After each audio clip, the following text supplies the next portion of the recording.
Good evening everyone. सो आज के lecture में जो टॉपिक हम स्टार्ट करेंगे उसका क्या नाम है? Linkage and crossing over. ठीक है, तो चलिए पहले थोड़ा सा बेसिक समझते हैं। ठीक है, और फिर इस पे बेस्ड क्वेश्चन भी देखेंगे। अब देखो क्या ना अभी तक जो आपने पढ़ा है, ठीक है, जैसे हमने पहले मेंडेलियन जेनेटिक्स की बात करी है, क्योंकि मेंडल ने तो लिंकेज की बात नहीं की थी। ठीक है जैसे मान लो आपने एक जीनोटाइप लिखा, capital A small A, capital B small B, capital C small C, जैसे आपने ये लिखा। अब इसको देखो क्या ना, अब दो सिचुएशन हो सकते हैं। एक तो जैसे आपने पढ़ा मेंडेलियन जेनेटिक्स में कि जिन तीन जीन्स की हम बात कर रहे हैं, ठीक है, वो डिफरेंट क्रोमोसोम्स के ऊपर है। ठीक है, जैसे आपने लिखा ये कैपिटल ए है, ये स्मॉल ए है, ये कैपिटल बी है, ये स्मॉल बी है, ये कैपिटल सी है, ये स्मॉल सी है। ठीक है, एक तो ये कंडीशन है। दूसरी कंडीशन क्या है कि capital A, capital B, capital C, और ये क्या आपका स्मॉल ए, स्मॉल बी, स्मॉल सी। ठीक है ना, देखो जीनोटाइप यही है जैसे होता है ना, कई बार क्वेश्चन में लिखा होता है कि genes are not linked. Not linked का मतलब क्या है? They are on different chromosomes. लेकिन लिखा मैंने यही है, बट उसको आप इस वे में भी प्रेजेंट कर सकते हो, इस वे में भी प्रेजेंट कर सकते हो। ठीक है, अब वो ऑर्डर होता है ना, जीन का ऑर्डर अलग अलग हो सकता है। वो तो चलो मैंने ABC लिख दिया, वो ACB भी हो सकता है, BAC भी, कुछ भी हो सकता है आपका। ठीक है तो ये एक तरह से, जब भी हम ऐसी बात कर रहे हैं तो हम किसकी बात करें? लिंकेज की। किसकी बात कर रहे हैं? लिंकेज की तो लिंकेज का मतलब क्या है कि जिन जीन्स को आप स्टडी कर रहे हो वो सेम क्रोमोसोम के ऊपर है। ठीक है, जैसे हम 2 जीन्स का एग्जांपल ले सकते हैं, 3 का ले सकते हैं। ठीक है, अब ऑब्वियसली जब भी जीन्स लिंक्ड होती हैं तो फिर वहां पर हम और किसकी बात करते हैं? क्रॉसिंग ओवर की। किसकी बात करते हैं? Crossing over. तो क्रॉसिंग ओवर जैसे कि हमने ऑब्वियसली जब मियोसिस पढ़ते हैं तो क्रॉसिंग ओवर कौन सी स्टेज पे होती है आपकी? पैकेटिन स्टेज पे। कौन सी स्टेज पे होती है? पैकेटिन स्टेज पर। और क्रॉसिंग ओवर बेसिकली क्या होता है कि जो एक्सचेंज होता है, ठीक है, एक्सचेंज होता है किसके बीच में? Non sister chromatids. Crossing over किसके बीच में होती है? Non sister chromatids of homologous chromosomes. Non sister chromatids of homologous chromosomes. Non sister chromatids of homologous chromosomes. Non sister chromatids of homologous chromosomes. तो क्रॉसिंग ओवर किसके बीच में होती है? Non sister chromatids of homologous chromosome. ठीक है ना, जैसे हम पढ़ते हैं ना, जब हमने मियोसिस पढ़ा था, क्योंकि क्रॉसिंग ओवर जिस स्टेज पे होती है, जैसे उस टाइम पे 4 स्ट्रैंड होते हैं, जैसे ये हम दो आपस में सिस्टर दिखा देते हैं। ठीक है, और ऐसे ही ये दो आपस में सिस्टर हैं। तो क्रॉसिंग ओवर किसके बीच में हुई थी? नॉन सिस्टर क्रोमैटिड्स के बीच में। ठीक है, तो वैसे तो क्या होता है ना, इस टाइम पे स्ट्रैंड तो यू कैन से 4 होते हैं, या 4 आपके पास क्रोमैटिड्स हैं, but only 2 chromatids take part in crossing over. ठीक है ना, जैसे अगर मैं आपको बेसिक सा बताऊं, जैसे मान लो आपने यहाँ पर दो जीन्स बनाई। ठीक है, जैसे हम दो जीन्स दिखा रहे हैं, कैपिटल ए और कैपिटल बी। ठीक है, ऑब्वियसली क्या ना, ऑब्वियसली ये दो क्रोमैटिड हैं। ठीक है ना, जैसे ऑब्वियसली आपस में किससे लिंक है? सेंट्रोमियर से। ठीक है, इधर आपने क्या दिखा दिया? स्मॉल ए स्मॉल बी। ठीक है, और ऐसे ये भी आपके यहाँ पर दो क्रोमैटिड है। ठीक है, यहाँ पे भी स्मॉल ए है और स्मॉल बी है। ठीक है, but crossing over as we know कि वो किसके बीच में होती है? Non sister chromatids of homologous chromosome. ठीक है, तो जब भी क्रॉसिंग ओवर होगी, जैसे देखो एक तो आपका कैपिटल ए कैपिटल बी, ये तो पेरेंटल ही है। ठीक है, एक बनेगा कैपिटल ए स्मॉल बी, एक बनेगा स्मॉल ए कैपिटल बी, और एक बनेगा आपका स्मॉल ए स्मॉल बी। ठीक है, तो जब भी क्रॉसिंग ओवर होती है तो ऑब्वियसली दो पेरेंटल बनते हैं, दो कैसे बनते हैं आपके? Non parental. ठीक है, जैसे ऑब्वियसली ये कैपिटल ए कैपिटल बी कैसा होगा? पेरेंटल। पेरेंटल, या आप इसको नॉन रिकॉम्बिनेंट बोल सकते हो। ठीक है, स्मॉल ए स्मॉल बी भी कैसा होगा? पेरेंटल। बट ये जो कैपिटल ए स्मॉल बी और स्मॉल ए कैपिटल बी हैं, ये कौन से कॉम्बिनेशन हैं आपके? Non parental. ये कैसे कॉम्बिनेशन आपके नॉन पेरेंटल। ठीक है, तो ये पेरेंटल है, ये पेरेंटल है, और ये कैसा आपका नॉन पेरेंटल। ठीक है, तो दो पेरेंटल हैं, दो कौन से बनते हैं आपके नॉन पेरेंटल। आए समझ में ये। तो क्रॉसिंग ओवर पैकेटिंग स्टेज पे होती है और नॉन सिस्टर क्रोमैटिड्स के बीच में। ठीक है। अब देखो मेनली यहाँ पर हमने क्या समझना है। देखो क्या होता है ना, आपको ये समझना है कि बेसिकली कई जगह पे जैसे चार क्रोमैटिड नहीं दिखाए होंगे, मे बी दो ही शो करे होंगे, तो ये अंडरस्टूड है कि only out of four two chromatids are taking part in crossing over. ठीक है। अब जैसे अगर जो हम जीन डिस्टेंस दिखाते हैं, ठीक है ना, जो दो जीन्स के बीच में हम जेनेटिक डिस्टेंस दिखाते हैं, जैसे उसकी यूनिट होती है सेंटीमॉर्गन। क्या होती है? सेंटीमॉर्गन। ठीक है। 1 सेंटीमॉर्गन का मतलब क्या होता है कि 1% रिकॉम्बिनेंट्स विल फॉर्म। या आप ये भी कह सकते हो कि 1% रिकॉम्बिनेंट्स बने हैं तभी डिस्टेंस 1 सेंटीमॉर्गन है। 1 सेंटीमॉर्गन का मतलब क्या होता है? 1% रिकॉम्बिनेंट्स विल फॉर्म। और यू कैन से कि 1% recombinants are form, that is why the distance is 1 centimorgan. जैसे आपने कह दिया कि दो जीन्स के बीच में डिस्टेंस, मान लो आपने दो जीन्स बनाई, ठीक है, जैसे एक कैपिटल ए है और एक कैपिटल बी है, तो आपने कहा कि दोनों के बीच का जो डिस्टेंस है, फॉर एग्जाम्पल आपने कह दिया वो 5 सेंटीमॉर्गन है, तो 5 सेंटीमॉर्गन का मतलब है कितने परसेंट रिकॉम्बिनेंट्स बनेंगे आपके? 5% रिकॉम्बिनेंट्स विल फॉर्म। और you can say 5% recombinants are formed, that is why the distance is 5 centimorgan. Generally तो क्या होता है ना, जितने रिकॉम्बिनेंट्स बनते हैं उसके बेस पे हम डिस्टेंस निकालते हैं। ठीक है, वो भी हम आगे पढ़ेंगे डिटेल में कि on the basis of number of recombinants formed हम क्या निकालते हैं आपका डिस्टेंस, हम क्या कैलकुलेट करते हैं आपका डिस्टेंस। ठीक है, तो 5 सेंटीमॉर्गन का मतलब क्या है? 5% रिकॉम्बिनेंट्स विल फॉर्म। ठीक है। अब जैसे एग्जांपल लेते हैं आपका, जैसे मान लो मैंने आपको कहा,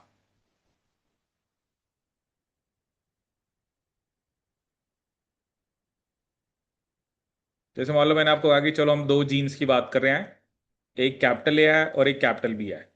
आपने कहा इन दोनों के बीच में डिस्टेंस कितना है? 5 सेंटीमॉर्गन है। ठीक है। अब मान लो मैंने आपको कहा कि आपके पास 10 सेल्स हैं। कितने सेल्स हैं? 10 सेल्स। ठीक है। अब आप मुझे ये बताओ कि अगर 10 सेल म्योसिस करेंगे तो कितने गैमिट्स बनेंगे? अगर 10 सेल्स, क्या, क्योंकि जब भी आप क्रॉसिंग ओवर की बात कर रहे हो तो आप म्योसिस की बात कर रहे हो। अगर 10 सेल्स म्योसिस दिखा रहे हैं तो कितने गैमिट्स बनेंगे? कितने बनेंगे आपके? 40। आपके 40 क्या बनेंगे? गैमिट्स। ठीक है। अब आप कह रहे हो कि 5 सेंटीमॉर्गन का मतलब कितने परसेंट रिकॉम्बिनेंट्स बनेंगे? 5%। 5% रिकॉम्बिनेंट्स विल फॉर्म। 40 का 5% कितना होगा? या मतलब 5% ऑफ 40 कितना होगा?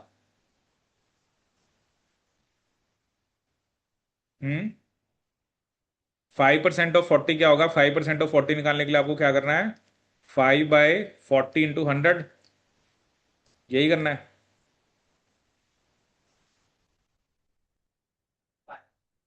कि 5/100 × 40, 5% ऑफ 40 मतलब 5/100 × 40, यही करना है।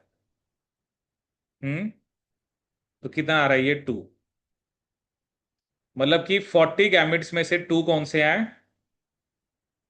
रिकॉम्बिनेंट। मतलब 40 में से टू रिकॉम्बिनेंट है, और 38 कैसे होंगे? Non recombinants. 38 कैसे होंगे? Non recombinants.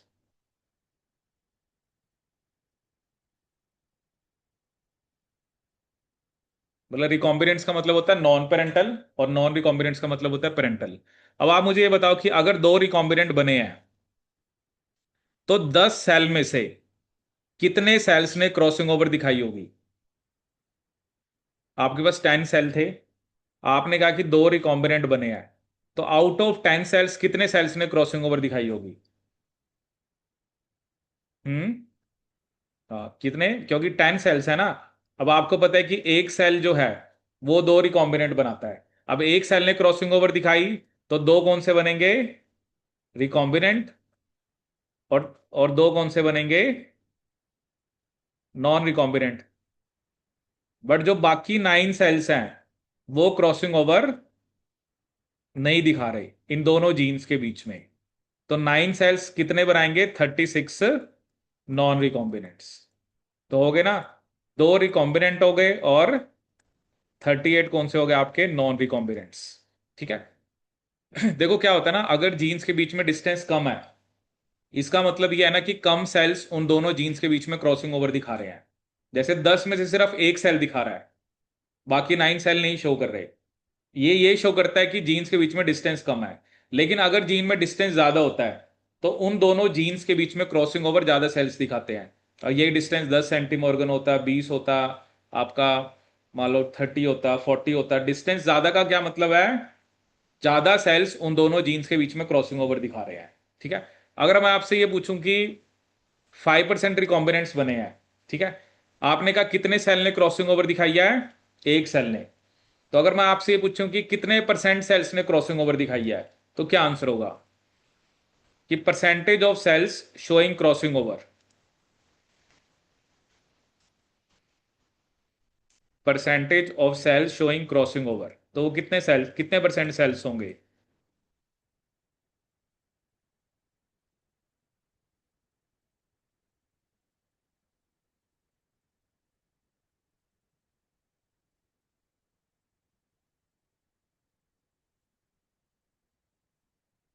देखो है ना, अब इसके अंदर क्या मतलब, कितने सेल ने क्रॉसिंग ओवर दिखाई है, एक ने। टोटल कितने थे, 10। तो 10 का कितने परसेंट हुआ, 10%। मतलब अगर 10% सेल्स ने क्रॉसिंग ओवर दिखाई है, तब जाके 5% रिकॉम्बिनेंट्स बने हैं।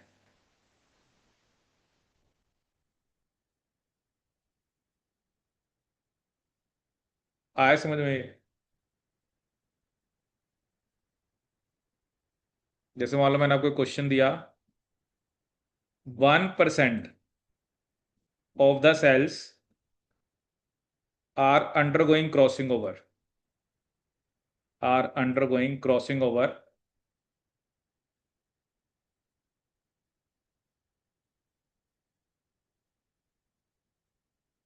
1% of the cells are undergoing crossing over between genes A and B.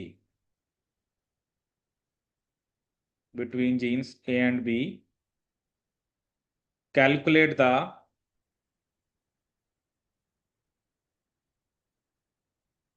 distance between them. और calculate the distance between A and B. Genetic distance between A and B. Actually क्या होता है ना, एक जेनेटिक डिस्टेंस होता है, एक physical होता है। ये जो जेनेटिक डिस्टेंस होता है ना, ये हम इस बेस पे निकालते हैं कि कितना रिकॉम्बिनेंट्स बने हैं। फिजिकल डिस्टेंस होता है in terms of base pair, कि एक जीन दूसरी जीन से कितने बेस पेयर अवे है। ठीक है। क्योंकि कई बार ये देखा गया है, कई जीन्स में मान लो फिजिकल डिस्टेंस ज्यादा है, मतलब फिजिकली तो वो दूर दूर है in terms of base pair, but उन्हें जेनेटिक डिस्टेंस कम है। कुछ में क्या देखा गया है, फिजिकल डिस्टेंस कम है बट जेनेटिक डिस्टेंस ज्यादा है।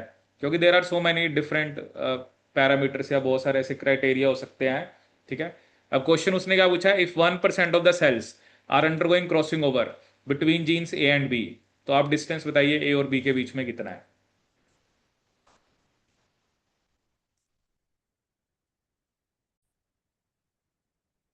ठीक है, चलिए देखते हैं इस क्वेश्चन को। तो मैंने क्या बताया कि 1% of the cells are undergoing crossing over between genes A and B, तो आप डिस्टेंस बताओ।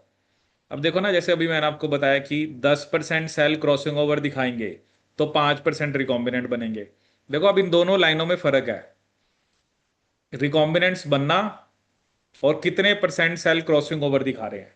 जैसे आपने कहा कि 1% सेल्स क्रॉसिंग ओवर दिखा रहे हैं। ठीक है। अब जैसे मैं 10 तो एग्जाम्पल नहीं ले सकता, क्योंकि 10 का 1% क्या होगा, है, तो वो कोई सेल तो बना नहीं ना। इसलिए हम 100 ले लेते हैं, कि मान लो मेरे पास 100 सेल्स हैं।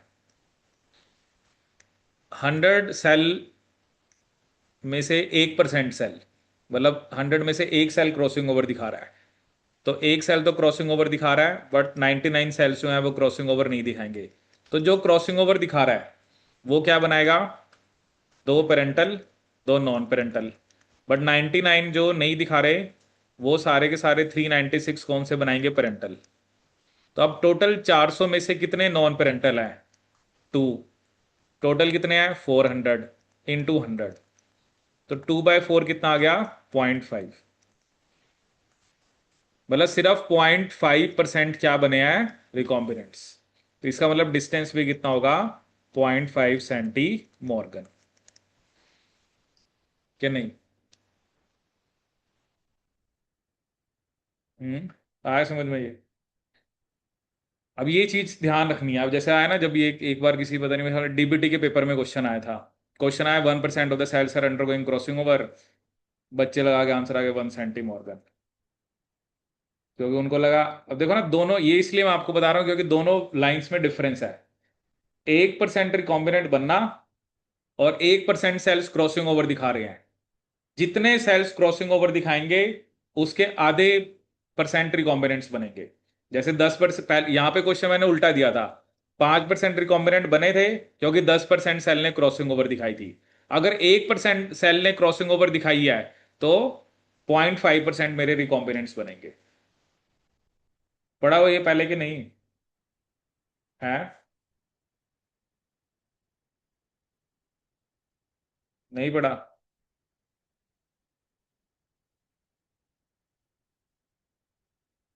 मतलब यार ना, कोई मेरी 15-20 क्लास पढ़ ले एक सब्जेक्ट की, वो तो हवा में उड़ जाएगा।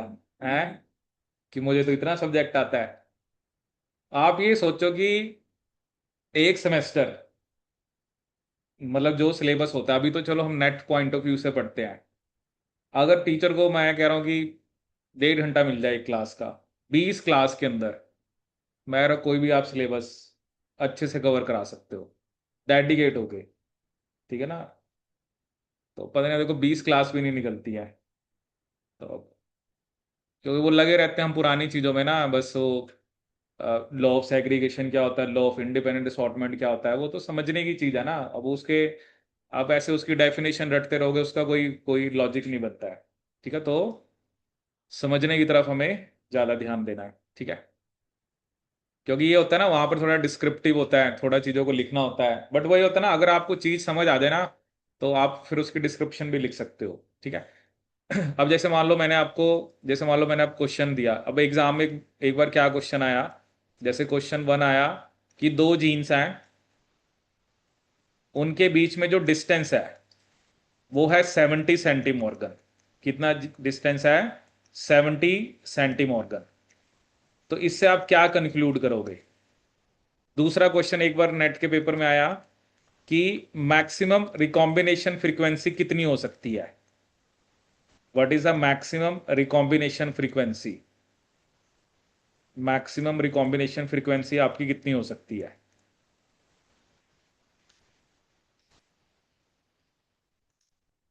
एक तो दो जीन्स के बीच में डिस्टेंस कितना लिखा हमने?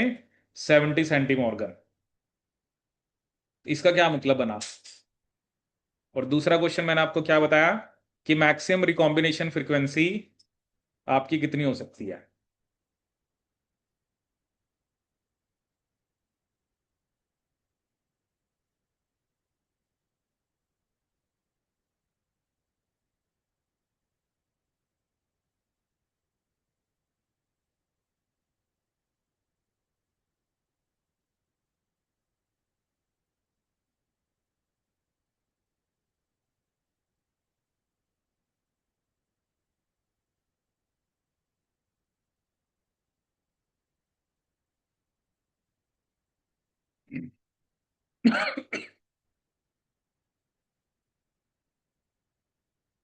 अब 70 सेंटीमॉर्गन का मतलब क्या हुआ?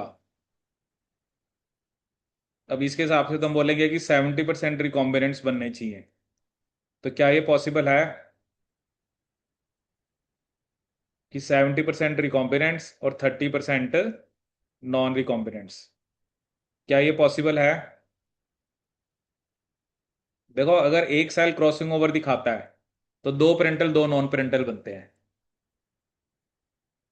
तो देखो किसी भी केस में नॉन पेरेंटल पेरेंटल से ज्यादा नहीं हो सकते। रिकॉम्बिनेंट्स आपके नॉन रिकॉम्बिनेंट से ज्यादा नहीं हो सकते। जैसे आपने कहा कि मेरे पास 100 सेल्स हैं, हमने कहा कि सारे के सारे सेल क्रॉसिंग ओवर दिखा रहे हैं, तब कितने पेरेंटल बनेंगे? 200 पेरेंटल। पेरेंटल मतलब वही नॉन रिकॉम्बिनेंट। और 200 कौन से बनेंगे? Non parental. तो 400 में से 200 ही बने ना नॉन पेरेंटल या रिकॉम्बिनेंट्स। तो ये कितना हुआ? 50% हुआ। 50% से ज्यादा तो हो ही नहीं सकता ना। देखो क्या ना, अगर सेल क्रॉसिंग ओवर नहीं दिखाता है तो सारे पेरेंटल बनते हैं, अगर दिखा रहा है तो दो पेरेंटल दो नॉन पेरेंटल। अब 100 सेल में से 200 पेरेंटल बन रहे हैं, 200 नॉन पेरेंटल। तो अगर आप रिकॉम्बिनेशन निकालो तो 200 आउट ऑफ 400, तो ये तो कितना बन रहा है आपका? 50%। लेकिन वो पेपर में आपको ऐसे कंफ्यूज करने के लिए देते हैं। आपने बस ये याद रखना है, अगर 50 सेंटीम ऑर्गन से ज्यादा डिस्टेंस लिखा हुआ है, ठीक है, तो अब बस आपने ये लिखना है कि वो ये शो कर रहा है कि सारे सेल्स उन दोनों जीन्स के बीच में क्रॉसिंग ओवर दिखाएंगे। तो नंबर ऑफ रिकॉम्बिनेंट और number of non recombinant equal होंगे। किसी भी केस में रिकॉम्बिनेंट्स आपके नॉन रिकॉम्बिनेंट से ज्यादा नहीं हो सकते। इक्वल हो सकते हैं तो 50 से ज्यादा 60 लिखे, 70 लिखे, 80 लिखे, आपने बस ये लिखना है कि number of recombinants is equal to number of non recombinants. Number of recombinants is equal to number of non recombinants. और मैक्सिमम रिकॉम्बिनेशन फ्रीक्वेंसी भी आप क्या लिखोगे? 50%। क्या लिखोगे आप? 50%। मैक्सिमम रिकॉम्बिनेशन फ्रीक्वेंसी आप क्या लिखोगे? 50%। वो चाहे कुछ भी लिखता रहे, कभी भी पेरेंटल नॉन पेरेंटल से कम नहीं हो सकते। ठीक है। वैसे तो ज्यादा ही होते हैं ज्यादातर केसेस में, क्योंकि जिन दो जीन्स के बारे में आप स्टडी कर रहे हो, तो ऐसा तो है नहीं ना कि सारे सेल्स उन दोनों के बीच में क्रॉसिंग ओवर दिखा रहे हो। ठीक है, ऑब्वियसली वो शो तभी करेंगे जब दोनों जीन्स के बीच में डिस्टेंस क्या आपका ज्यादा है। सॉरी, आया समझ में? ठीक है, तो ये कंसेप्ट हो गया। इसके अलावा जैसे हम एक इसकी बात करते हैं आपकी सिस और ट्रांस कॉन्फ़िगरेशन की, किसकी बात करते हैं? सिस और ट्रांस कॉन्फ़िगरेशन। ठीक है। जैसे ये भी चलो वे होता है प्रेजेंट करने का। जैसे कोई दो जीन्स हैं, ठीक है, जैसे आपने लिखा एक A+ और एक आपने लिखा B+। ठीक है। और एक आपने लिखा कि यहाँ पे A है और यहाँ पे B है। ठीक है, जैसे मैं वही है ना कि दो ही शो कर रहा हूँ, क्योंकि क्रॉसिंग ओवर दो ही क्रोमैटिड्स के बीच में होती है। ठीक है। अब एक तो ऐसे क्रॉसिंग ओवर हो। अब ये होती है सिस कॉन्फ़िगरेशन। जैसे दोनों जो वाइल्ड टाइप या जो दोनों नॉर्मल वाली एलील है वो एक तरफ है। दूसरी सिचुएशन में क्या लिख सकता हूं? A+B और AB+। अब देखो दोनों में फर्क क्या है। इसके अंदर जो पेरेंटल है, जो पेरेंटल है वो A+B+ है और AB है। लेकिन जो नॉन पेरेंटल होंगे वो कौन से होंगे आपके? A+B और AB+। बट यहां पे उल्टा है, क्योंकि ये मैंने आपको बताया ये ट्रांस है। ट्रांस में क्या होगा? जो पेरेंटल है यहां पर वो कौन सा है? A+B और AB+। लेकिन जो नॉन पेरेंटल है वो कौन सा है आपका? A+B+ और AB।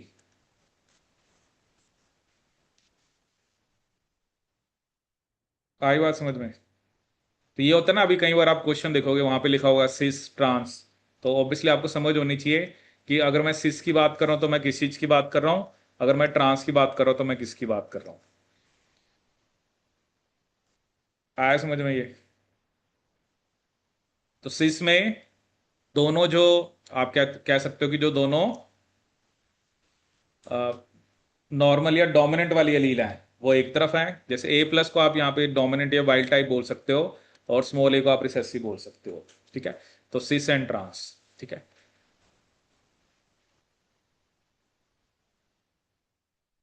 अब जैसे यहाँ पर आप ये जस्ट एक एग्जांपल यहाँ पर जैसे क्रॉस के बारे में बता रखा है, जैसे ड्रोसोफिला में क्रॉस हुए थे।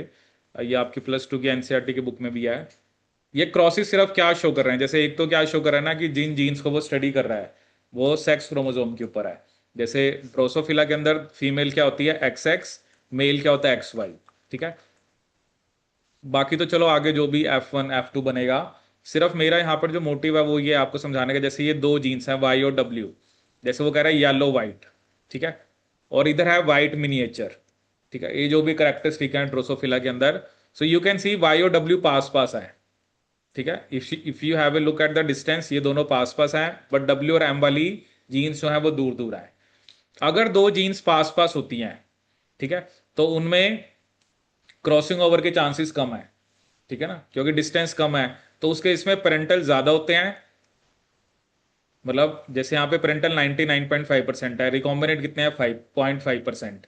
ठीक है, but in case of cross B, यहाँ पे आप देख सकते हो कि पेरेंटल, क्योंकि दोनों में डिस्टेंस ज्यादा है, ज्यादा डिस्टेंस का मतलब है कि क्रॉसिंग ओवर ज्यादा होगी, क्रॉसिंग ओवर ज्यादा होगी तो रिकॉम्बिनेंट्स भी आपके कंपैरेटिवली ज्यादा बनेंगे। यहाँ पर रिकॉम्बिनेंट्स कितने हैं 34.5%, और पेरेंटल कितने हैं आपके 65.5%। तो जितना डिस्टेंस ज्यादा होता है उतने ज्यादा चांसेस हैं क्रॉसिंग ओवर के। ठीक है, और जितनी ज्यादा क्रॉसिंग ओवर होगी उतने ही ज्यादा क्या बनेंगे आपके, क्या बनेंगे आपके रिकॉम्बिनेंट्स।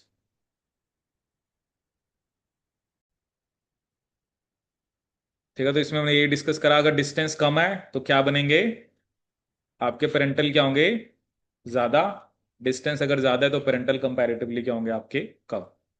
बाकी तो फिर इसने आगे, अब वही देखो ना, अब YW प्लस W प्लस है, तो यहां पर चार टाइप के क्या बनेंगे गैमेट्स बनेंगे ना, चार टाइप के। एक में YW होगा, एक में Y प्लस W प्लस होगा, एक में YW प्लस होगा, एक में Y प्लस W होगा। और मेल चार टाइप के मेल बनेंगे। क्यों? क्योंकि फीमेल चार टाइप के गैमेट बनाएगी और यहां से Y आएगा। ठीक है, ऐसे ही इधर से तो YW ही आना है। ठीक है, बट फीमेल चार टाइप के गैमेट बना रही है तो फीमेल भी चार टाइप की बनेगी। ठीक है, तो इस तरीके से हम आगे फिर, क्योंकि वो तो हमें सिंपली बताइए कि क्रॉसिंग ओवर होगा तो डिफरेंट टाइप ऑफ गैमेट्स बनेंगे। ठीक है, अब जैसे यहां पर चलो हम कुछ पॉइंट्स पढ़ते हैं, जैसे स्टूवेंट एंड मैपिंग। ठीक है, क्योंकि ये एक्चुअली जो हम सेंटीमोर का कंसेप्ट दे रहे हैं ना, ये कंसेप्ट किसने दिया था, स्टुअर्ट वेंट ने। ठीक है, ये मतलब स्टूडेंट था किसका, मॉर्गन का, और उसके ऑनर में उसने सेंटी मॉर्गन लिखा था। जैसे उसने देखो क्या कहा, Morgan students Alfred H. Stuart Went was the first to realize that his mentor's proposal could be used to map the sequence of linked genes। कि जो कंसेप्ट दिया था ना, किसने कंसेप्ट दिया था, मॉर्गन ने, लिंकेज का। तो उसने क्या रियलाइज करा कि जो मॉर्गन का प्रपोजल था उसको हम यूज कर सकते हैं मैप द सीक्वेंस। कि जैसे अब आपने कहा कि जीन्स तो लिंक्ड है, बट हमने, अब जैसे अब ये थोड़ा होता है कि एक क्रोमोसोम के ऊपर मल्टीपल जीन्स हैं, जैसे ड्रोसोफिला के अंदर हम कहते हैं चार पेयर होते हैं। अब एक पेयर है, दो है, तीन है, तो हमें ये भी तो बताना है कि एक क्रोमोसोम पे कौन कौन सी जीन्स है। ठीक है, according to Stuart went in a conversation with Morgan, I suddenly realize that variation in strength of linkage already attributed by Morgan to difference in the spatial separation of the genes। ठीक है, तो obviously क्या ना, क्योंकि linkage, अगर linkage की strength ज्यादा है इसका मतलब जीन्स पास पास है, लेकिन अगर लिंकेज की स्ट्रेंथ, लिंकेज कम का मतलब क्या है, वो जीन्स अगर लिंकेज कम शो कर रही है इसका मतलब उनमें क्रॉसिंग ओवर हो रही है, इसका मतलब वो क्रोमोसोम के ऊपर दूर दूर है। ठीक है, he offered the possibility of determining sequences in the linear dimension of a chromosome। ठीक है, I went home and spent most of the night in bracket to the neglect of my undergraduate homework in producing the first chromosomal map। जैसे उसको कोई homework दिया होगा, वो उसको तो नहीं करा उसने, वो यही सोचने बैठ गया कि भाई कोई क्रोमोसोम मैप बनाते हैं आज। ठीक है, तो ये वैसे उन्होंने एक कुछ कन्वर्सेशन ले रखी है। So the basic thing is that, जो हमने यहाँ पर ये डिस्कस करा कि वही बात की, अगर आपको थोड़ा बहुत वेरिएशन पता होगी कि जैसे इन, अब आप जीन्स को अगर आपने अरेंज करना है, ठीक है ना, तो आप इसी बेस पे अरेंज करोगे ना। आपने क्या देखा कि जो आपके पास रिजल्ट आए, अब रिजल्ट्स के अंदर अ, अगर तो रिकॉम्बिनेंट्स उन दोनों जीन्स के लिए ज्यादा है, इसका मतलब वो दोनों जीन्स दूर दूर हैं। बट रिकॉम्बिनेंट्स कम है तो इसका मतलब वो जीन्स के आपकी पास पास है। ठीक है, ठीक है, अब जैसे एक कंसेप्ट और ये बता रखा है। ठीक है, चलो इसके ऊपर अभी हम बाद में आते हैं, डबल क्रॉस ओवर वाले पे। ठीक है, अब इससे पहले हम देखते हैं, क्योंकि अभी तक हमने दो जीन्स की बात करी। ठीक है, अब मैं आपके साथ डिस्कस करूंगा थ्री जीन्स के बारे में। कितने जीन्स के बारे में? Three jeans. पहले हमने कितनी जीन्स के बारे में डिस्कस करा है? Two genes. अब हम कितनी जीन्स के बारे में डिस्कस करेंगे? थ्री जीन्स के बारे में। ठीक है। जैसे मान लो आपको यहां पर है, जैसे अब आपने शो करा कैपिटल ए, ठीक है, कैपिटल बी, कैपिटल सी। देखो ऑर्डर कुछ भी हो सकता है, क्योंकि अभी हम जैसे आगे क्वेश्चन करेंगे, जैसे मैंने ए बी सी लिखा है, ए सी बी भी हो सकता है। ठीक है, क्या बता, बी ए सी भी हो सकता है। ठीक है, कुछ भी ऑर्डर हो सकता है, बट अभी हम ये मान के चल रहे हैं कि ऑर्डर क्या है? Capital A, capital B, capital C. और ये क्या है? स्मॉल ए, स्मॉल बी, स्मॉल सी। ठीक है। अगर तीन जीन्स होती हैं तो अलग अलग केसेस बनेंगे। अब केस वन क्या होगा? ए और बी के बीच में क्रॉसिंग ओवर हो रही है। केस वन क्या है यहां पर आपका? हर क्रॉसिंग ओवर ए और बी के बीच में हो रही है। यहां पे आपने लिखा capital A, capital B, capital C. और यहां पर आपने लिखा स्मॉल ए, स्मॉल बी, स्मॉल सी। एक तो क्रॉसिंग ओवर हम किसके बीच में दिखा रहे हैं? ए और बी के बीच में। ठीक है। दूसरा केस होगा कि हमने क्रॉसिंग ओवर किसके बीच में दिखाई? बी और सी के बीच में। Capital A, capital B, capital C. और स्मॉल ए, स्मॉल बी, स्मॉल सी। यहां पर क्रॉसिंग ओवर मैंने किसके बीच में दिखाई? बी और सी के बीच में। और तीसरा केस हमने क्या लिया? Double cross over.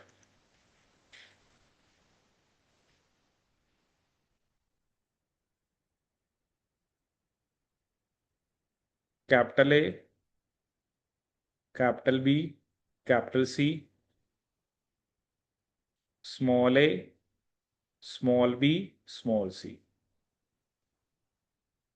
यहां पर क्रॉसिंग ओवर हमने जैसे डबल क्रॉस ओवर दिखा रहे हैं, ए और बी के बीच में और बी और सी के बीच में। ठीक है। तो case one single cross over है, इसको आप सिंगल क्रॉस ओवर लिख सकते हो, ए और बी के बीच में। केस टू भी सिंगल क्रॉस ओवर है, बी और सी के बीच में। और केस थ्री के आपका डबल क्रॉस ओवर। ठीक है। अब देखो, अगर ए और बी के बीच में क्रॉसिंग ओवर होगी तो क्या बनेगा? Capital A, small B, small सी। ठीक है, capital A, small B, small C. और इधर क्या बनेगा? स्मॉल ए, कैपिटल बी, कैपिटल सी। ठीक है, capital A, small B, small C, small A, capital B, capital C. ठीक है। अगर क्रॉसिंग ओवर बी और सी के बीच में हो रही है तो क्या बनेगा? Capital A, capital B, small C. और स्मॉल ए, स्मॉल बी, कैपिटल सी। ठीक है। और अगर डबल क्रॉस ओवर है तो क्या बनेगा? Capital A, small B, capital C. Capital A, small B, capital C. And small A, capital B, small सी। ठीक है। मतलब जब तीन जीन्स की हम बात कर रहे हैं तो आपके पास एट टाइप ऑफ गैमेट्स बनेंगे। ठीक है, जैसे एक तो हो गया पेरेंटल, एक तो आपके पास ये वाला पेरेंटल होगा, तो दो तो ये हो गए। एक एक टाइप ऑफ सिंगल क्रॉसओवर की वजह से, क्योंकि उसकी वजह से भी दो बनेंगे। बी और सी में क्रॉसिंग ओवर की वजह से भी दो डिफरेंट टाइप ऑफ गैमेट बनेंगे। और डबल क्रॉसओवर की वजह से भी दो डिफरेंट टाइप ऑफ गैमेट्स बनेंगे। ठीक है।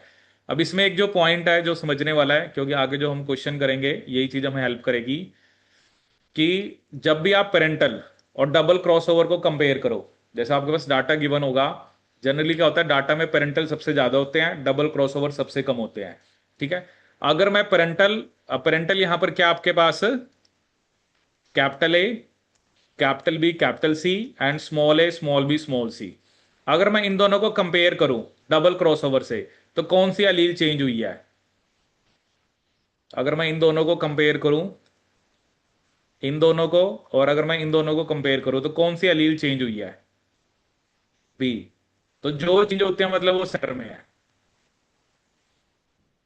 जैसे अगर आपको एक को ऐसी दे देता कि यही चलो पेरेंटल है, लेकिन अभी तो चलो हमने यही मान के चले हैं, लेकिन आपके पास जो रिजल्ट आया, capital A, capital B, small C, और स्मॉल ए, स्मॉल बी, कैपिटल सी।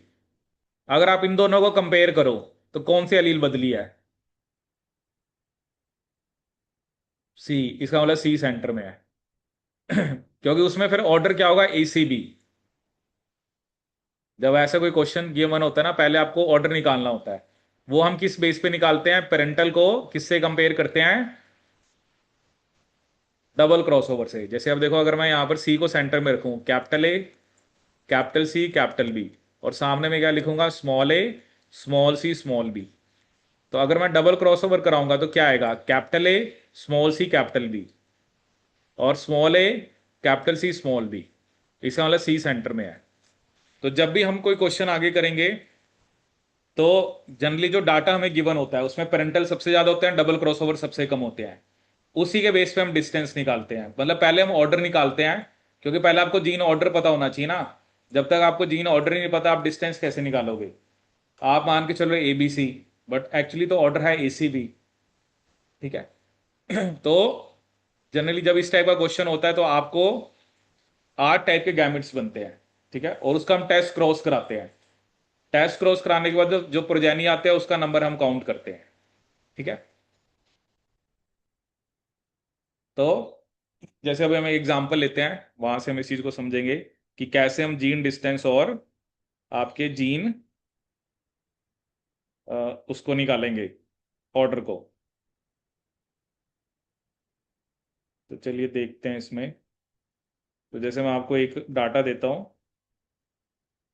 ये समझ आया कि नहीं आया?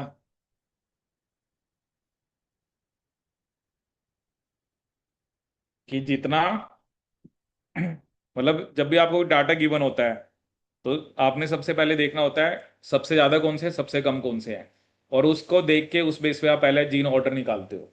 ठीक है, चलो इसको हम एग्जांपल से समझते हैं। तो इसमें आप लिखिए, deriving linkage distance, deriving linkage distance and gene order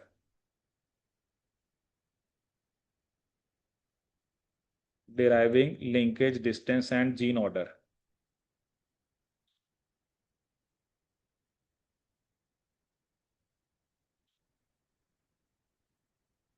from 3 point crosses, from 3 point crosses.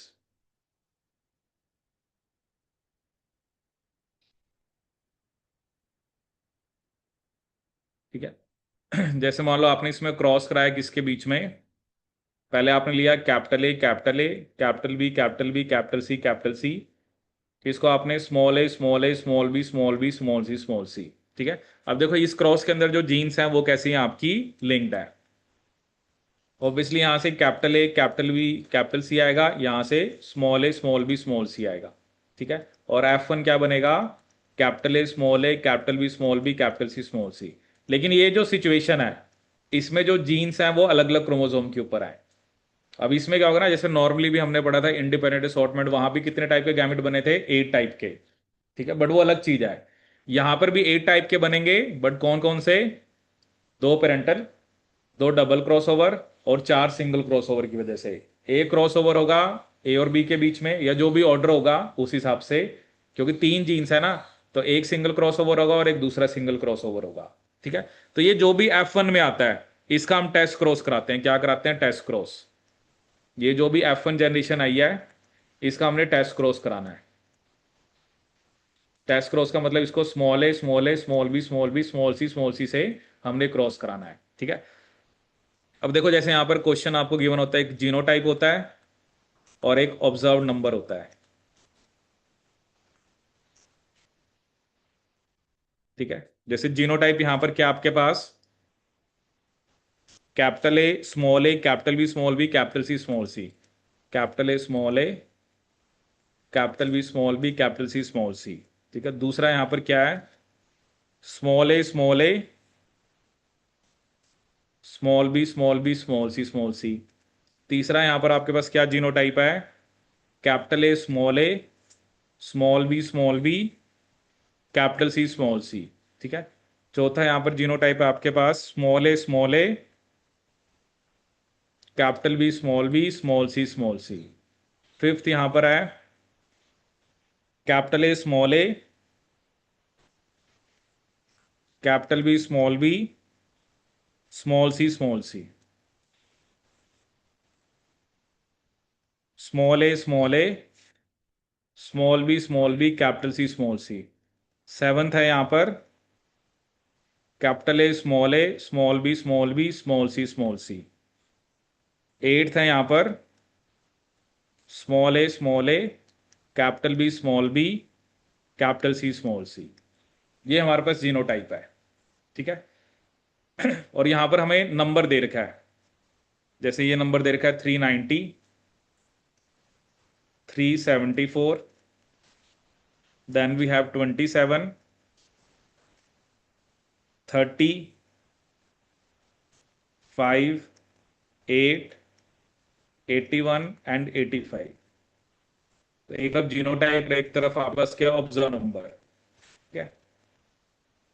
क्योंकि इस डाटा के बेस पे हमने एक तो ऑर्डर निकालना है और एक डिस्टेंस निकालना है। ठीक है। देखो सबसे पहले आपका क्या इसके अंदर, सबसे पहले आपने क्या करना है, जैसे एक तो ये क्या ना, ये टेस्ट क्रॉस के बाद है, तो जितने भी जीनोटाइप आए हैं उसमें से आप स्मॉल ए स्मॉल बी स्मॉल सी को हटा दो। तो जैसे ये मैं क्या लिखूंगा, यहाँ पे capital A capital B capital C है, ये स्मॉल ए स्मॉल बी स्मॉल सी है, ये capital A small B capital C है, ये स्मॉल ए कैपिटल बी स्मॉल सी है, ये capital A capital B small C है, ये स्मॉल ए स्मॉल बी कैपिटल सी है, ये capital A small B small C है, ये स्मॉल ए कैपिटल बी कैपिटल सी है। क्योंकि टेस्ट क्रॉस का रिजल्ट है ना, कई बार तो क्वेश्चन में आपको सीधा ही गैमिट्स का जीनोटाइप गिवन होगा, कई बार आपको प्रोजेनी दी होगी, तो आपने इस हर एक में से, इट इज नॉट लाइक कि हर जगह पर एबीसी होगा, they can use any notation. ठीक है। अब मैंने आपको कहा था जो सबसे ज्यादा होते हैं वो कौन से होते हैं, पेरेंटल। तो 390 पेरेंटल है, 374 भी पेरेंटल है। जो सबसे कम होते हैं वो डबल क्रॉस ओवर है, मतलब 5 और 8 कौन से हैं आपके, डबल क्रॉस ओवर। 5 और 8 कौन से हैं आपके, डबल क्रॉस ओवर। अब यहां पे मैंने कंपैरिजन करना है किसके बीच में, पेरेंटल और डबल क्रॉसओवर के बीच में। ठीक है। ये तो पेरेंटल है, और डबल क्रॉसओवर वाले कौन से हैं, ये वाले, सॉरी, डबल क्रॉसओवर वाले कौन से हैं हमारे, 5 और 8। तो अगर मैं इनको डबल, पेरेंटल और डबल क्रॉसओवर को कंपेयर करूं, तो कौन सी एलील बदली है, कौन सी एलील चेंज हुई है, सी। इसका मतलब सी सेंटर में है, तो ऑर्डर क्या है, ए सी बी। और यहां पे क्या लिखना है, स्मॉल ए स्मॉल सी स्मॉल बी। अब मुझे ये देखना है कि इनमें से कौन से ए और सी में क्रॉसिंग ओवर की वजह से बने हैं। अगर ए और सी में क्रॉसिंग ओवर होगी तो क्या बनेगा, capital A small C small B, capital A small C small b, वो ये रहा, और दूसरा स्मॉल ए कैपिटल सी कैपिटल बी। इसका मतलब ये जो 81 और 85 हैं ये किसकी वजह से बने हैं, single cross over between A and C, between A and C. Obviously जो बाकी दोनों बचे होंगे वो किसकी वजह से बने होंगे, सी एंड बी। वो भी आप कर सकते हो, उसमें capital A capital C small b आएगा, और स्मॉल ए स्मॉल सी कैपिटल बी आएगा। तो ये सिंगल क्रॉसओवर किसके बीच, किसकी वजह से बने हैं, बिटवीन सी एंड बी। तो एक तो ये काम होता है कि सबसे पहले आप पेरेंटल डबल क्रॉसओवर, क्योंकि पहले आपको ऑर्डर निकालना है, उसके बाद ही आप बता पाओगे कि कौन से सिंगल क्रॉसओवर ए और सी की वजह से बने और कौन से सिंगल क्रॉसओवर सी और बी वजह से बने हैं। अब बात आते हैं डिस्टेंस निकालने के लिए। डिस्टेंस निकालने के लिए आपने क्या करना है, अगर मुझे ए और सी में डिस्टेंस निकालना है, ठीक है, जैसे पहले तो आप इसको टोटल कर लो, तो ये टोटल जो नंबर आएगा ये 1000 आएगा। ठीक है। तो डिस्टेंस निकालने के लिए अगर मुझे डिस्टेंस निकालना है ए और सी के बीच में, डिस्टेंस बिटवीन ए एंड सी,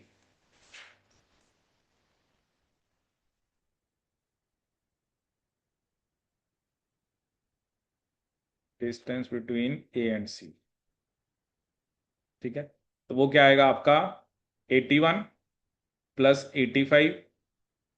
अब क्योंकि जो डबल क्रॉस ओवर है उसमें भी ए और सी में क्रॉसिंग ओवर होता है, वो भी हमें ऐड करने होते हैं, +5 + 8 डिवाइडेड बाय 1000 × 100।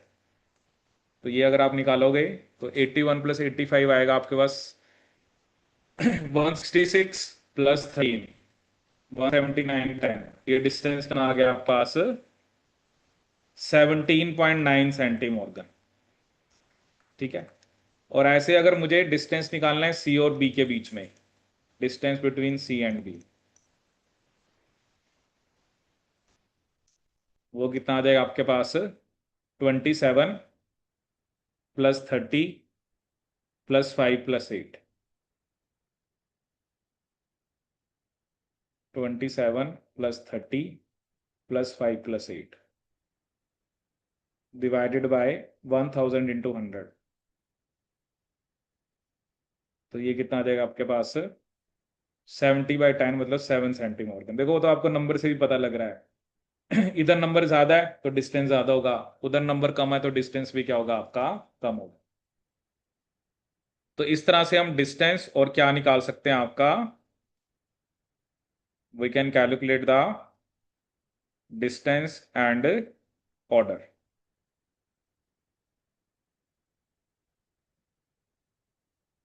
आया समझ में ये? क्योंकि क्वेश्चन में आपको ऐसा डाटा गिवन होगा। करा है ऐसे क्वेश्चन पहले? ठीक है, जैसे अभी मैं आपको क्वेश्चन देता हूं, वो क्वेश्चन आप ट्राई करो। कर लिया नोट ये? देखो पहला काम है, पहले आप ये देखो पेरेंटल कौन से हैं, डबल क्रॉसओवर कौन से हैं। दूसरा स्टेप है ऑर्डर निकालो। और उसके बाद ये देखो कि कौन से जो डाटा है, कौन से सिंगल क्रॉसओवर किसकी वजह से है। अगर होगा ना क्वेश्चन में लिखा होगा कि डबल क्रॉसओवर नहीं है, फिर आपके पास कॉम्बिनेशन ही 6 बनेंगे। But without having the knowledge of double crossover फिर आप ऑर्डर नहीं निकाल पाओगे।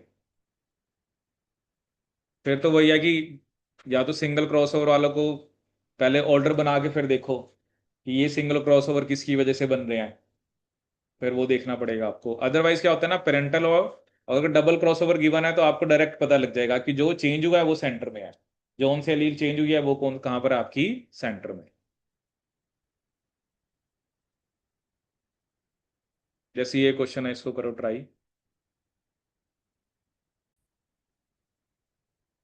ठीक है, तो चलिए देखते हैं इस क्वेश्चन को। तो इस क्वेश्चन में आपको क्या आगे बना कि पॉपुलर एक डाइशियस प्लांट है, a wild plant with 3 genes capital A capital A capital B capital B capital C was crossed with a triple recessive mutant.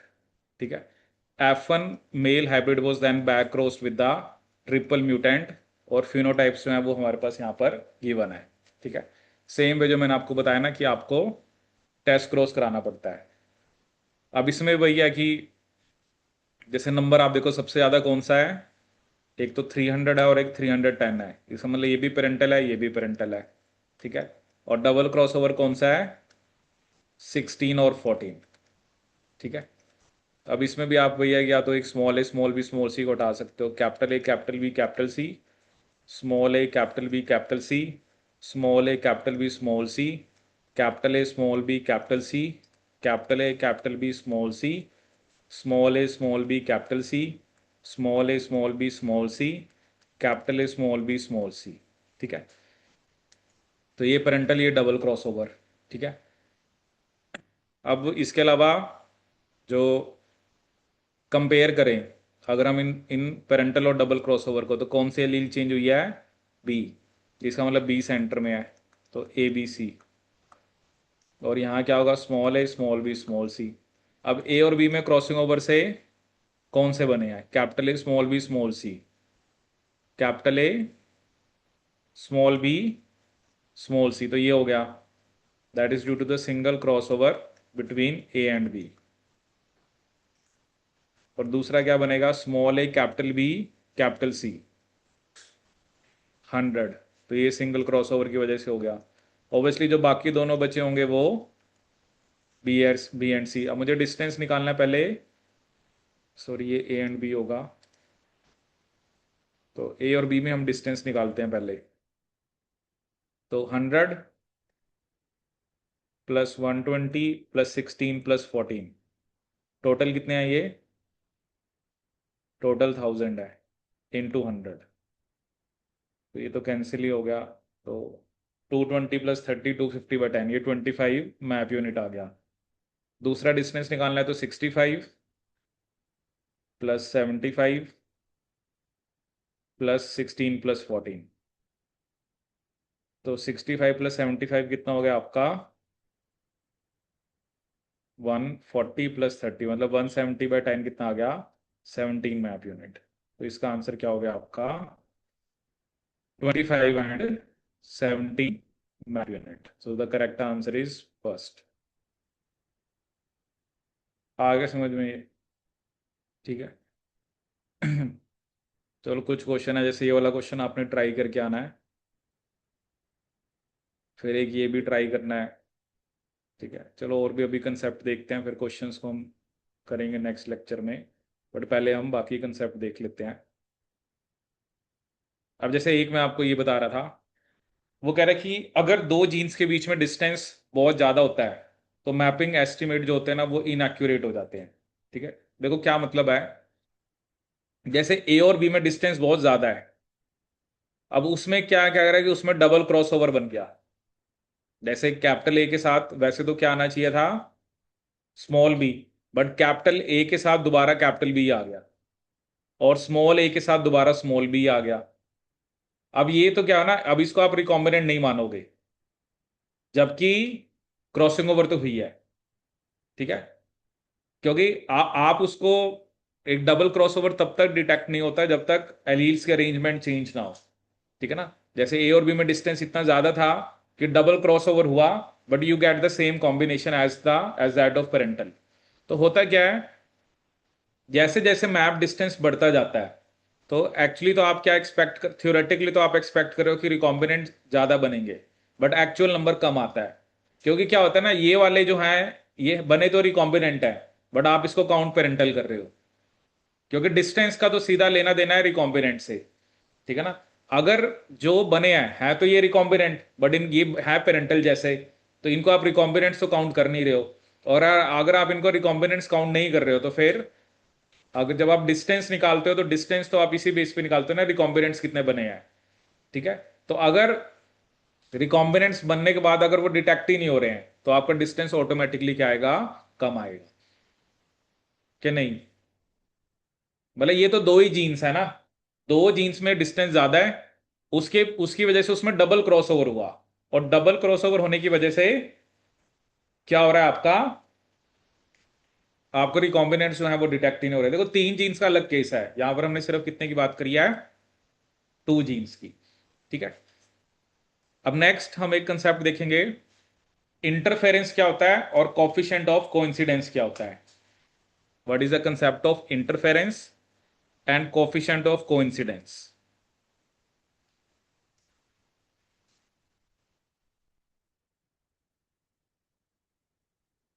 ठीक है, अब देखो इसमें उसने हमें क्या बताया, वो कह रहा है as review of the product law the expected frequency of multiple exchanges such as double crossover can be predicted once the distance between the genes is established. ठीक है, अब देखो यहां पर ना इसने हमें एक एग्जांपल दिया है। जैसे मान लो आपके पास एक जीन है वी आर, वी है, और एक जीन है पी आर, और एक जीन है बी एम। ठीक है, और हमें डिस्टेंस बता रखा है, जैसे बी और पी आर के बीच में डिस्टेंस है 22.4 मैप यूनिट। ठीक है, या 22.3 जो भी इसने लिखा हुआ है, 22.3,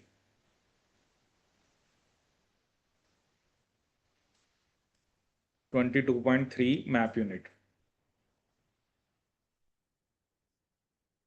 और पी आर और बी एम के बीच में जैसे एक मेज है, मतलब वही है ना, मैंने आपको बताया कि जब आप अलग अलग प्लांट्स या एनिमल्स पे स्टडी कर रहे हो तो आप जीन्स का नाम अलग अलग दोगे। ठीक है, जैसे ये जो भी जीन्स है, अभी हमारा ये कंसर्न नहीं है कि ये जीन्स क्या है। और यहाँ पर डिस्टेंस कितना है? 43.4 map unit.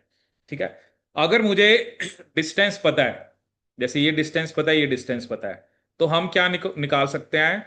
Expected frequency of double crossover, expected frequency of double crossover. ठीक है, जैसे वो कैसे आएगी? आपने, क्योंकि हम ये मान के चल रहे हैं ना कि इसके बीच में जो क्रॉसिंग ओवर हो रही है और इसके बीच में क्रॉसिंग ओवर हो रही है वो आपस में कोई लिंक नहीं है। ठीक है, तो उस हिसाब से बस आपने क्या करना है, 22.3/100 इंटू 43.4/100। अगर आपको परसेंटेज में निकालना है तो आप इसको दोबारा 100 से मल्टीप्लाई कर दो, मतलब कि 22.3 कितना हो गया, 0.223 इंटू 0.434। परसेंटेज में निकालने का आप इसको 100 से मल्टीप्लाई कर दो। ठीक है, तो जब आप इसको सॉल्व करोगे तो यहां पर ये कितना आ रहा है, 0.097 इंटू 100 करेंगे तो कितना आ जाएगा, 9.7%। इंटू 100 कितना आ गया, 9.7%। मतलब इतने आप डबल क्रॉसओवर एक्सपेक्ट कर रहे हो कि टोटल में 9.7% डबल क्रॉसओवर होने चाहिए। ठीक है,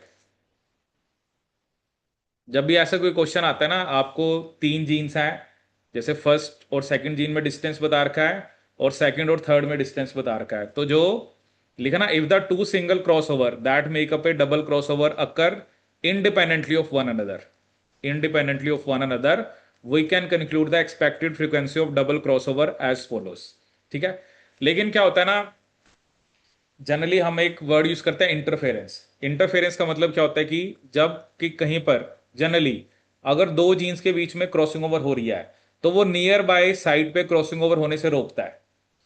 ठीक है, अगर अगर एक जगह पे क्रॉसिंग ओवर हो रही है और वो साथ वाली साइड पे क्रॉसिंग ओवर होने को रोक रहा है, मतलब वो डबल क्रॉसओवर नहीं बनने दे रहा है, तो जनरली हमने क्या ऑब्जर्व करा है कि जो डबल क्रॉसओवर की फ्रीक्वेंसी होती है वो एक्सपेक्टेड नंबर से कम होती है। जनरली होने को इक्वल भी हो सकती है, होने को क्या पता ज्यादा भी हो, क्योंकि वो डिपेंड करता है ना कि जीन की लोकेशन या बड़े सारे फैक्टर हो सकते हैं। But generally double cross over मिलने की फ्रीक्वेंसी एक्सपेक्टेड से कम होती है। जैसे मेज क्रॉस के अंदर जब हमने ऑब्जर्व करा तो सिर्फ 7.8% ऑफ डबल क्रॉसओवर आए। ठीक है, एक्सपेक्ट हम कितने कर रहे थे, 9.7%। तो इंटरफेरेंस का क्या मतलब हुआ, the inhibition of further crossover event by a crossover event in a near by region of chromosome. एक जगह पर जब क्रॉसओवर हो गया, ठीक है, तो नियर बाय रीजन में वो क्रॉसिंग ओवर को रोक रहा है। इंटरफेरेंस का मतलब ये होता है ना, इंटरफेयर करना।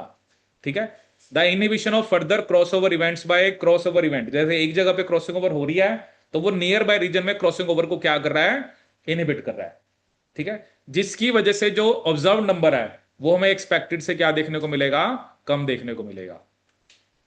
ठीक है, तो एक्चुअली हमारे पास जो डेफिनेशन, जो हमारे पास एक टर्म है, उस टर्म का क्या नाम है, coefficient of coincidence. Coefficient of coincidence का मतलब क्या होता है, observe number of double crossover divided by expected number of double crossover. Observe number कितना है और एक्सपेक्टेड नंबर कितना था, observe number of double crossover by expected number of double crossover.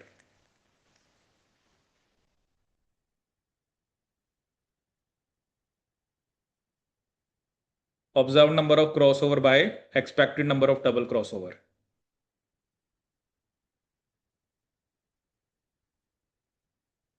जैसे यहां पर आप सिंपली क्या लिख सकते हो कि जैसे 7.8% लिख सकते हो या 0.078 लिख लो, और वो कितना था आपका, 9.7, 0.097। देखो अगर हम इसको डिवाइड करें तो कितना आ रहा है ये, अब इसको कैलकुलेट करो, 0.078 डिवाइड बाय 0.097, ये आ रहा है 0.804। ठीक है, ये आता है कोफिशिएंट ऑफ कोइंसिडेंस। इंटरफेरेंस क्या होता है, 1 - c। मतलब जैसे यहां पर सी जो है उसकी वैल्यू 1 से कम आई है, देखो ना, अब सी की वैल्यू किस चीज पे डिपेंड करेगी। अब अगर तो ऑब्जर्व्ड का नंबर एक्सपेक्टेड से कम है तो सी लेस देन 1 आएगा। अगर ऑब्जर्व्ड का नंबर एक्सपेक्टेड के इक्वल है तो आपका सी क्या आएगा, 1 आएगा। और अगर ऑब्जर्व्ड का नंबर एक्सपेक्टेड से ज्यादा है तो सी ग्रेटर देन 1 आएगा। ठीक है, अब जैसे ये वाला जो केस है, क्योंकि इसमें सी 1 से कम आया तो 1 - 0.804, तो ये वैल्यू कितनी आएगी, 0.196। इसका मतलब है कि 19.6% रिकॉम्बिनेंट्स कम बने हैं, डबल क्रॉसओवर कम बने हैं। ठीक है, तो इसको हम बोलते हैं पॉजिटिव इंटरफेरेंस। क्या बोलते हैं, पॉजिटिव इंटरफेरेंस। अगर आई मेरा क्या आ रहा है, if I is positive number, वही है ना, अगर ऑब्जर्व्ड का एक्सपेक्टेड इक्वल है तो कॉफिशिएंट ऑफ कोइंसिडेंस 1 है, तो उस केस में इंटरफेरेंस क्या होगी, क्योंकि 1 - 1 तो 0 ही आएगा, उस केस में हम उसे बोलते हैं जीरो इंटरफेरेंस। लेकिन अगर आपकी जो सी की वैल्यू ग्रेटर देन वन है, ठीक है ना, जैसे आपने कह दिया कि वो 1.2 है, तो 1 - 0.2 कितना आ गया, -0.2। इसे हम क्या बोलेंगे, आपका नेगेटिव इंटरफेरेंस। Negative interference. और एक हम बोलते हैं कंप्लीट इंटरफेरेंस, उसमें तो सी जीरो होता है, मतलब अगर डबल क्रॉस ओवर है ही नहीं तो इंटरफेरेंस कितनी आएगी, one. If there is no double cross over then interference किसके इक्वल आएगी, वन के। उसे बोलते हैं complete interference if there is no double cross over. अब डबल क्रॉस ओवर है ही नहीं तो सी तो जीरो है, तो आई कितना आएगा, वन। इसको हम क्या बोलते हैं, कंप्लीट इंटरफेरेंस। इसे हम क्या बोलते हैं, कंप्लीट इंटरफेरेंस।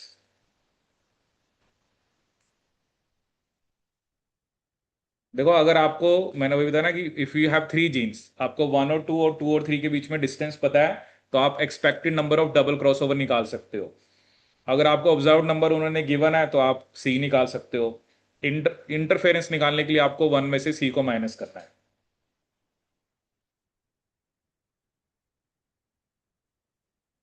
पढ़ा है कि नहीं ये पहले, coefficient of coincidence and interference. क्योंकि जो हमने एग्जांपल लिया उसमें 0.196 का मतलब क्या है कि 19.6% आपको रिकॉम्बिनेंट्स जो है वो कम देखने को मिलेंगे, कि जितने आने चाहिए थे ना उससे 19.6% कम आए हैं। ठीक है, जैसे ये देखो यहाँ पे लिखा भी हुआ है, लिखा ना, अगर इंटरफेरेंस कंप्लीट है इसका मतलब डबल क्रॉसओवर हुआ ही नहीं है, आई वन है। अगर fewer double crossover than expected occur तो इंटरफेरेंस एक पॉजिटिव नंबर है, and positive interference has occurred. If more double crossovers than expected occur, I is a negative number and negative interference has occurred. अगर double crossover ज्यादा है expected से तो I एक negative number है, और in this example I is a positive number indicating that 19.6% fewer double crossover occurred than expected, क्योंकि आपके पास जो वैल्यू आई है वो 0.196 आई है।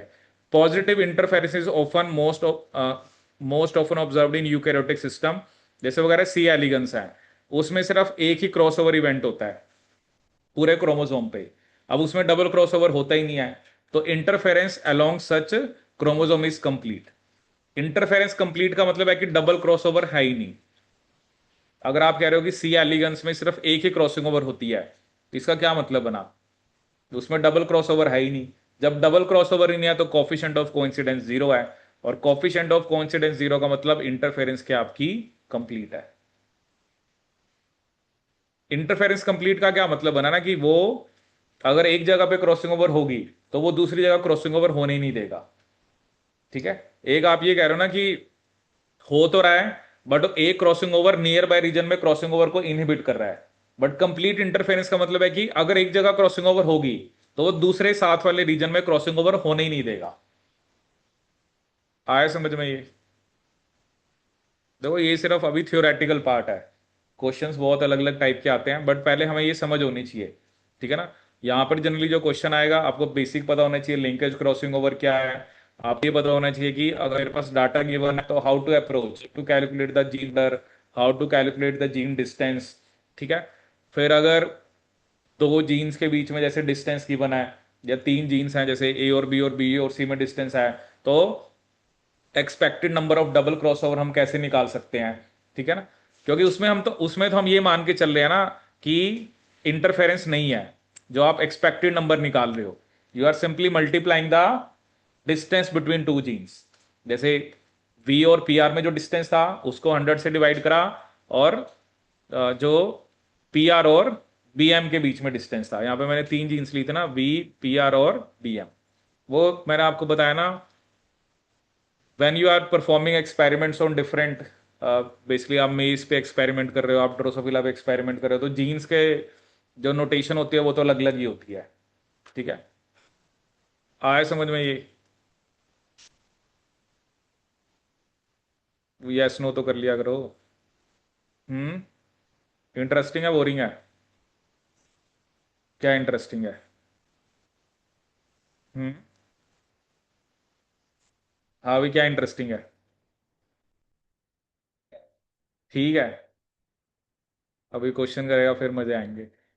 हैं? अभी आप देखना इसमें से जो मैं आपको, वैसे तो चलो आप सारे ट्राई कर सकते हो, जैसे ये क्वेश्चन ये ट्राई करना है, एक आपने ये ट्राई करना है, ये भी चलो आप ट्राई करना ये क्वेश्चंस भी। एक ये क्वेश्चन है, एक ये क्वेश्चन है आपके सामने, एक ये क्वेश्चन आया था अभी पीछे रिसेंट एग्जाम में, ये क्वेश्चंस हैं। क्योंकि क्वेश्चन अभी है ना कि पहले आप थोड़ा थ्योरी को अच्छे से समझो, पहले आप, क्योंकि कुछ चीजें ऐसी होती है ना आपके दिमाग में पहले क्लैरिटी होनी चाहिए। जैसे आपको सबसे पहले ये पता होना चाहिए कि, जैसे मैंने आपको पहली बात, सबसे पहली बात बताई कि मैं चाहे ये जीनोटाइप लिख रहा हूँ, कई बार क्वेश्चन में मेंशन होते हैं ना जीन्स आर नॉट लिंक्ड। ठीक है, वो इसलिए मेंशन होता है क्योंकि मैं इसी जीनोटाइप को ऐसे भी लिख सकता हूँ, ऐसे भी लिख सकता हूँ।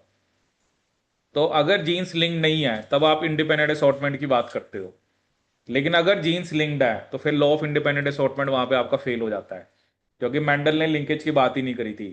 क्योंकि बाय चांस उसने जो भी क्रॉसेस कराए, उसने चाहे राउंड राउंड शेप ली, येलो कलर लिया, वो वाली जीन्स डिफरेंट क्रोमोसोम्स के ऊपर ही थी। तो मैंडल ने लिंकेज एनकाउंटर ही नहीं करी। ठीक है ना, बट बाद में मॉर्गन ने लिंकेज का कंसेप्ट दिया, रिकॉम्बिनेशन का कंसेप्ट दिया। ज्यादातर उसने अपना जो एक्सपेरिमेंट है वो ड्रोसोफिला के ऊपर करे, क्योंकि जब भी when you are performing an experiment you should have a greater sample size. अब पढ़ते थे ना 12th की बुक में, ड्रोसोफिला इसलिए चूज करा, मेल फीमेल को डिस्टिंग्विश कर सकते हैं, एक मीटिंग पे बड़े सारे प्रोजेनी बनाते हैं, उसकी लाइफ साइकिल छोटी है, सिंपल मीडिया पे वो ग्रो कर सकता है। क्योंकि एक्सपेरिमेंटल मॉडल तो आप उसी को चूज करोगे ना जिसके ऊपर you have the increase number of progeny. So फिर आपको पे बहुत रिसर्च होती है। ठीक है, अभी आगे हम टेट्राड एनालिसिस पढ़ते हैं, उसमें हम न्यूरोस्पोरा की बात करते हैं, क्योंकि वो एक ऐसी फंगस है जिसके ऊपर जेनेटिक्स के हम एक्सपेरिमेंट करते हैं। तो परफॉर्म तो चलो किसी पे भी हो सकता है ना, बट साइंटिस्ट ने अगर किसी को एक्सपेरिमेंटल मॉडल की तरह चूज करा है तो उसके पीछे रीजन होते हैं। ठीक है, क्योंकि when you are performing any experiment in genetics you should have a greater sample size. ठीक है, और ये होता है ना, ये थोड़ा है कि आप ऐसा कोई मॉडल ले लो, मतलब जिसको पहले आप अच्छी तरह स्टडी नहीं कर पा रहे, उसके प्रोजेनी का नंबर कम है, उसकी लाइफ साइकिल बड़ी है, तो फिर तो टाइम ज़्यादा लगेगा ना एक्सपेरिमेंट को करने में। तो ड्रोसोफिला को उन्होंने चूज किया था। एक्सपेरिमेंट तो हर एक पे आप कर सकते हो जेनेटिक्स से, जैसे किसी ने मेज पे काम किया, अब कोई बॉटनिस्ट है उसने मेज पे काम किया, कोई जूलॉजिस्ट है जिसको इंसेक्ट की नॉलेज है उसने ड्रोसोफिला पे काम किया। तो ये तो फिर ज़्यादातर जो एक्सपेरिमेंट है वो ड्रोसोफिला के ऊपर, न्यूरोस्पोरा के ऊपर ही जनरली जेनेटिक्स के साइंटिस्ट ने किए हुए हैं। ठीक है, चलो आप इसके क्वेश्चंस ट्राई करके आना, फिर इन्हीं क्वेश्चंस को हम डिस्कस करेंगे।